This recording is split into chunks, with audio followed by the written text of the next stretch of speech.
Back. Bulletin के सिलसिले को आगे बढ़ाते हुए आपको खबर दें कि मीरपुर खास में सरकारी गंदम के ज़खायर में मुबैना खुर्द बुर्द का बड़ा इंकशाफ सामने आया है। डिप्टी डायरेक्टर खुराक मीरपुर खास ने कोट गुलाम मोहम्मद और डिग्री में बरतरफ फूड इंस्पेक्टर की जानिब से 12 करोड़ 67 लाख रुपए मालियत की सरकारी गंदम में मुबैना खुर्द बुर्द की तहकीकात के लिए डायरेक्टर फूड से कमेटी तश्कील देने की दरखास्त कर दी है। इस बारे में मजीद बात करेंगे नुमाइंदा फाइव न्यूज़ शकील नाज से। जी शकील, आगाह कीजिएगा इस हवाले से।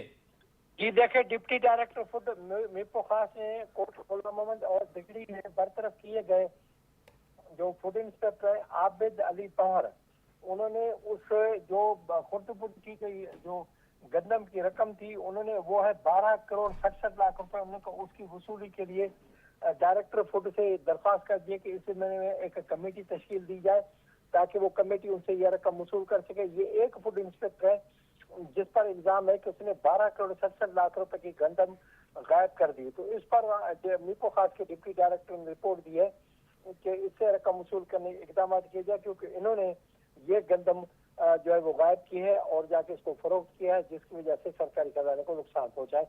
अब महकमा खुराक ने उनकी दरख्वास्त पर एक कमेटी भी तश्कील दे दी और एक खत भी सिविल कोर्ट को लिखने का फैसला किया, दरख्वास्त देने का फैसला किया है ताकि अदालत से भी दरख्वास्त की जाए कि उनसे रकम वसूल की जा सके। जी, तफसीलात के लिए शुक्रिया शकील नाइच।